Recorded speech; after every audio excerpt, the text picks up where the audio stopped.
পিছনে শিব ঠাকুরটার উচ্চতা দেখলে মানে মাথা খারাপ হয়ে যাবে। আজ আপনাদের এমন জায়গায় নিয়ে যাব যেখানে ভগবান ভক্তদের সাথে নেমে এসে নিজের ভক্তিগান প্রচার করে গেছেন, অর্থাৎ যেখানে কৃষ্ণের লীলা আপনারা অবলীলাক্রমে দেখতে পাবেন, সেই জায়গায় নবদ্বীপ। গুড মর্নিং ফ্রেন্ডস, এই মুহূর্তে আমি রয়েছি শেওড়াফুলি স্টেশন। এখান থেকে যাব আজকে নবদ্বীপ। তার জন্য আমাদের ধরতে হবে হাওড়া কাটোয়া লোকাল। হাওড়া কাটোয়া লোকাল সকাল 6টায় শেওড়াফুলি স্টেশনে যেটা আছে সেটা ধরেই আমরা যাব কিন্তু আজকে নবদ্বীপ।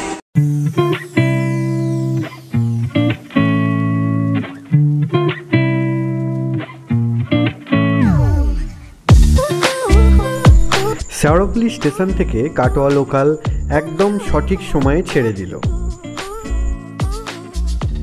যারা বর্ধমানের দিক থেকে আসবেন তাদের কিন্তু ব্যান্ডেল স্টেশনে নেবে কাটোয়া লোকাল ধরে নবদ্বীপের উদ্দেশ্যে রওনা দিতে হবে। শেওড়াফুলি স্টেশন থেকে মোটামুটি 87 কিলোমিটার জার্নি করে এখন পৌঁছালাম নবদ্বীপ ধাম। তো এখান থেকে বাইরে বেরোবো, বাইরে বেরিয়ে এইবার একটা টোটো ঠিক করব, তারপর ঘুরে দেখব সম্পূর্ণ নবদ্বীপটা। টোটোর সাথে বার্গেনিং করে দেখব যে পুরো নবদ্বীপটা আমাদের ক টাকার মধ্যে ঘুরিয়ে সম্পূর্ণ করতে পারে। চলুন বাইরে যাওয়া যাক। এখানে এক্সেলেটার চলছে, তো এক্সেলেটার দিয়ে উপরে উঠবো।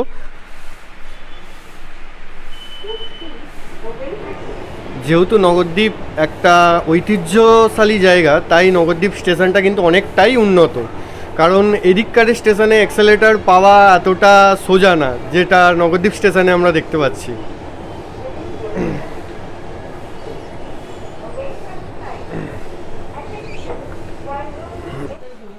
ভুলেও কেউ বিনা টিকিটে কিন্তু আসবেন না, এখানে নেবেই কিন্তু সঙ্গে সঙ্গে টিকিট চেক হচ্ছে।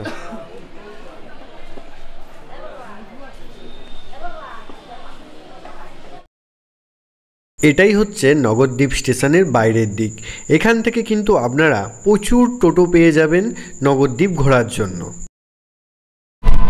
নবদ্বীপ স্টেশনের পাশে মানে বাইরে বেরিয়ে এসে আপনারা অনেক টোটো অটো পাবেন, রেট অনেক হাই বলবে। আমি এক দাদার সাথে কথা বলে পুরো নবদ্বীপটা আপনাদের ঘুরিয়ে দেখাবো মাত্র 400 টাকায়। দাদার ফোন নাম্বার এবং দাদার সাথে আমরা যে ঘুরছি সমস্ত ডিটেলস থাকছে এই ভিডিওতে, স্কিপ না করে দেখতে থাকুন।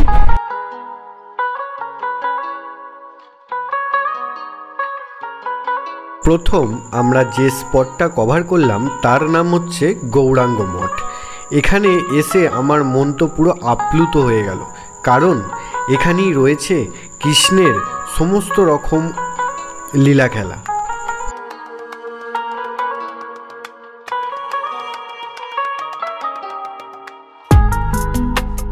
একটা পুরো বিল্ডিং দোতলাতে পুরো সাজিয়ে রাখা রয়েছে কৃষ্ণের লীলা খেলা। একটা মিউজিয়ামের মধ্যে তৈরি করে রাখা রয়েছে রাধাকৃষ্ণের প্রেম লীলা, এবং বিভিন্ন রকম যে পটভূমি রয়েছে সেই পটভূমিতে সজ্জিত করে রাখা রয়েছে বিভিন্ন মূর্তি।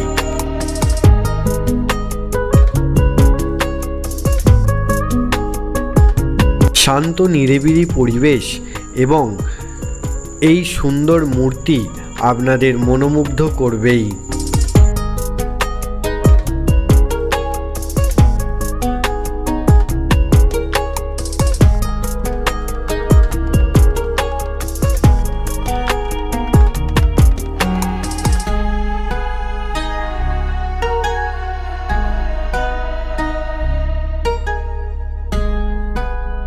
ছোট্ট ছোট্ট জিনিসকে তুলে ধরা হয়েছে এই মিউজিয়ামে, যেমন রাধাকৃষ্ণের খুনসুটি থেকে আরম্ভ করে নিতাই গৌরাঙ্গর হরিনাম সংকীর্তন সমস্ত কিছুই রয়েছে এই মিউজিয়ামে।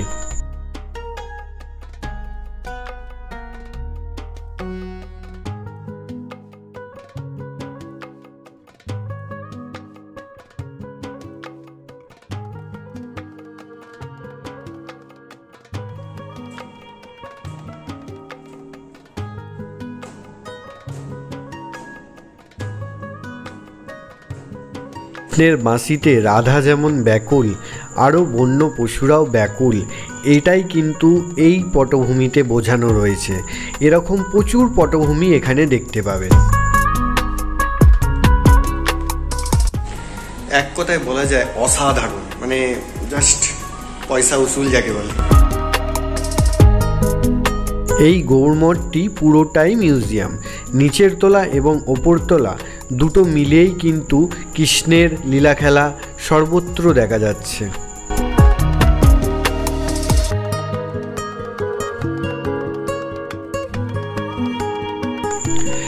এত সুন্দর সুন্দর গৌরাঙ্গের মূর্তি করা আছে, আপনি চোখ ফেরাতেই পারবেন না।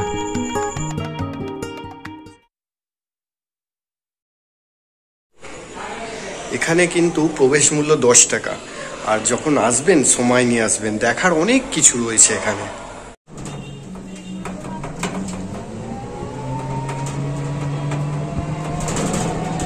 মোটামুটি 12 থেকে 15টা জায়গা কভার করব, আর সময় লাগবে 3 থেকে 3.5 ঘন্টা। তো এই সমস্ত জায়গাগুলো আপনারাও যদি কভার করতে চান, হাতে সময় নিয়ে আসবেন, কারণ সব জিনিস তাড়াহুড়োতে হয় না। যেটুকু দেখবেন ভালোভাবে দেখবেন, ভালোভাবে ঘুরবেন।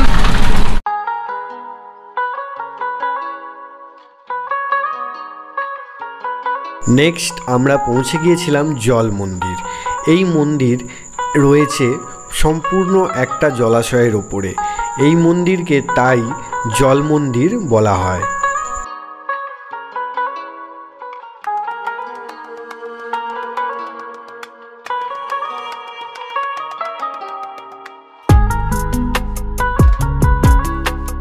এখানেই আপনি দেখতে পাবেন হরিণ এবং ময়ূর।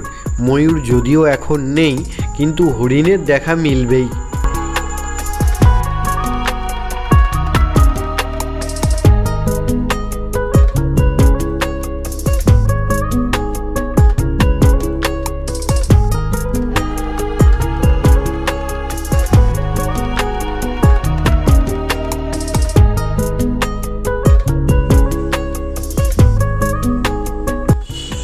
এখানে প্রচুর কিন্তু হরিণ দেখতে পাবেন আপনারা যখন আসবেন, আর তার সাথে সাথে রয়েছে বিভিন্ন দিকে হনুমান। তো আপনারা আপনাদের জিনিসপত্র একটু সামলে সামলে রাখবেন এখানে এলে।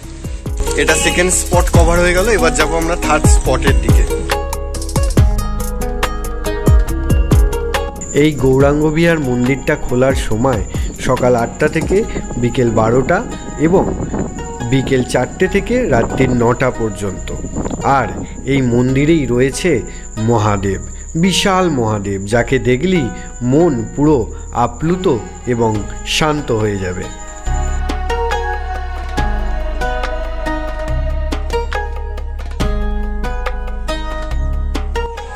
পিছনের শিব ঠাকুরটার উচ্চতা দেখলে মানে মাথা খারাপ হয়ে যাবে। কি বিশাল শিব মন্দির, মানে এটা এখনো উদ্বোধন হয়নি, উদ্বোধন হবে। কোন ডেটে উদ্বোধন হবে সেটা আমি জানিয়ে দেবো আপনাদের।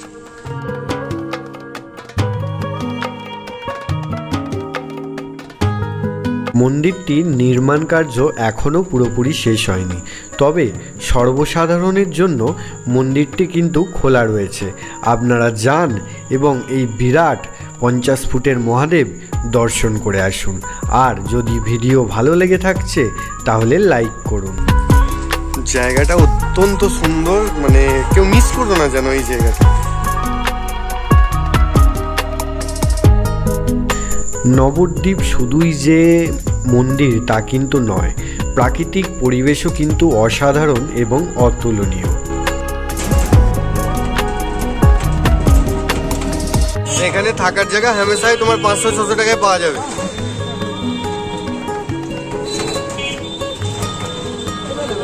অ্যাভেলেবেল। যদিও এই সোনার গৌরাঙ্গের ছবি তোলা নিষেধ, তাও আপনাদের জন্য একটুখানি কষ্ট করে একটা ছবি তুলে নিলাম।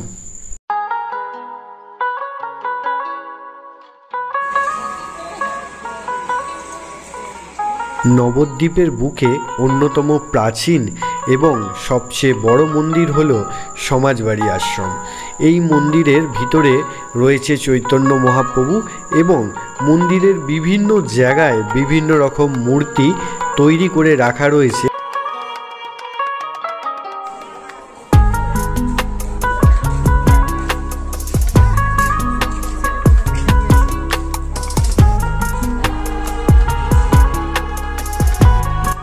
এই মন্দিরে পাখির কূজন কিন্তু অসাধারণ। এই যে জিনিসগুলো দেখছেন এগুলো কিন্তু এক একটা করে উনুন। কোনো কোনো ফেস্টিভ্যালে যখন রান্না করা হয় ভোগ প্রসাদ তখন কিন্তু এই উনুনের ব্যবহার করা হয়।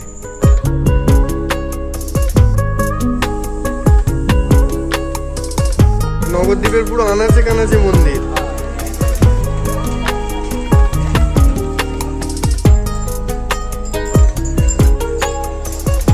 আর এইটা হচ্ছে নিতাই অর্থাৎ চৈতন্য মহাপ্রভুর জন্মস্থান। এখানেই কিন্তু চৈতন্য মহাপ্রভু জন্মগ্রহণ করেছিলেন।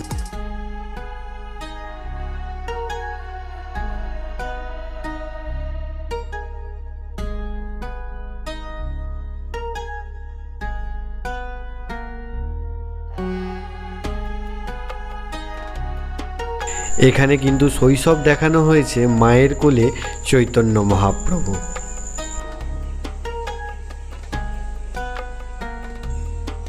কালিয়ানাগের ওপর ছোট্ট কৃষ্ণের লীলা খেলা এখানে কিন্তু দেখা যায়।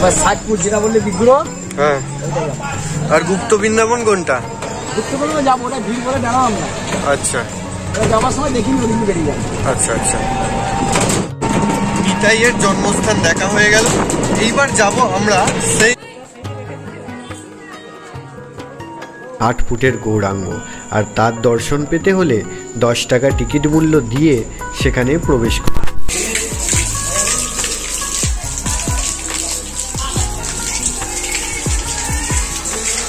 এরকম একটা গুহা করা আছে, এর ভেতর দিয়ে প্রবেশ করছি। প্রবেশ করার পর যখন বাইরে বেরোবে তখন কিন্তু সেই চৈতন্য মহাপ্রভুর 60 ফুটের মূর্তিটা আমরা কিন্তু দর্শন করব।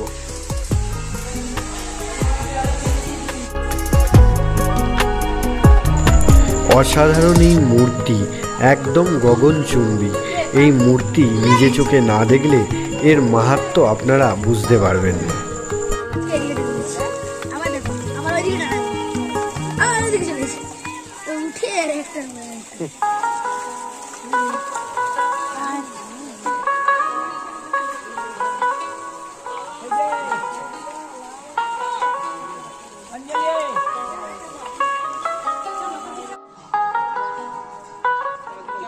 আর এখানেই বিভিন্ন রকম মূর্তি বা পটভূমির সাহায্যে তৈরি করে রাখা রয়েছে চৈতন্য মহাপ্রভুর গান, কীর্তন, ভজন সমস্ত কিছু। এখানে গেলে আপনারা অনেক কিছুই দর্শন করে নিতে পারবেন।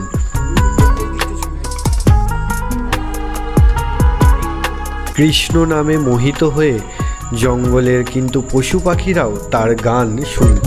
আপনারা এখানে না এলে এখানকার যে মাহাত্ম্য সেটাই বুঝতে পারবেন না। তাই ফ্যামিলি নিয়ে একদিন টুক করে চলে আসুন, নবদ্বীপ ঘুরে চলে যান।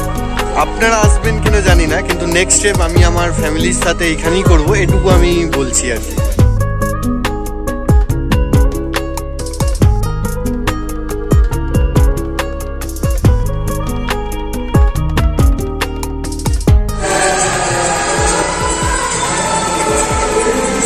মানে এখানে প্রচুর রকমের বিগ্রহ তৈরি করা আছে এবং সাথে এখানে দেখানো রয়েছে যে কোনটা কি জন্য, কোন বিগ্রহগুলো কি জন্য করা রয়েছে। এটা একটা পুরো মিউজিয়াম বলতে পারেন আপনারা। 60 ফুটের যে চৈতন্য মহাপ্রভুকে আপনারা দেখতে আসবেন তখন কিন্তু এখানে আপনারা এই মিউজিয়ামটা দেখতে পাবেন।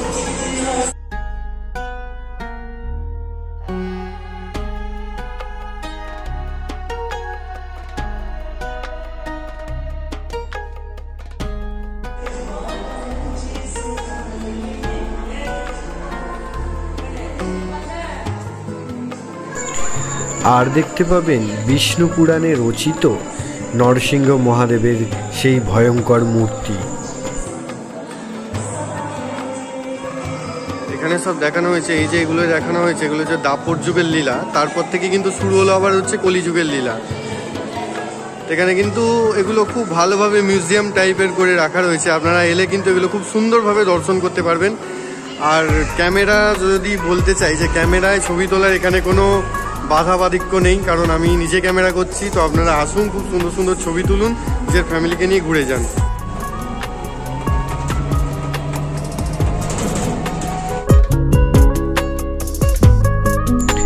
আর আমাদের লাস্ট স্পট হলো চৈতন্য মিশন। এখানেই রয়েছে গুপ্ত বৃন্দাবন। এই গুপ্ত বৃন্দাবনে ঢুকতে গেলে কিন্তু 10 টাকা টিকিট মূল্য দিয়ে এই গুপ্ত বৃন্দাবনে ঢুকতে হবে। তো আমি টিকিট কেটে নিলাম।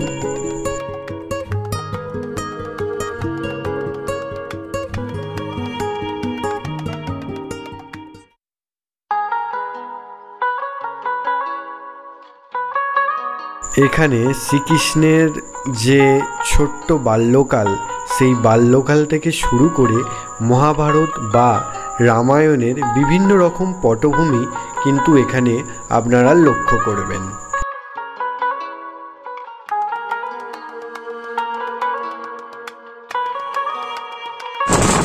নবদ্বীপ ধাম দাদা আমাদের খুব সুন্দরভাবে ঘুরিয়ে দেখিয়ে দিল। আর তোমরা যারা এখানে আসবে, আমি দাদার ফোন নাম্বারটা দিয়ে দিচ্ছি, তোমরা এখানেই কন্ট্যাক্ট করে নেবে। দাদা খুব সুন্দরভাবে তোমাদেরকে পুরো নবদ্বীপটা ঘুরিয়ে দেখাবে। বলো 77 18 42 74 49। তো এই নাম্বারে যোগাযোগ করবে। নাম্বারটা আমি ডেসক্রিপশন এবং স্ক্রিনে দিয়ে দিচ্ছি। তোমরা যারা আসবে দাদাকে ফোন করো, ঘুরিয়ে দেখানোর কোনো অসুবিধা হবে না। আজকের গল্প আপনাদের কেমন লাগলো একটু কমেন্ট করে জানাবেন। সবাই ভালো থাকবেন, আনন্দে থাকবেন, এটুকুই আশা করব।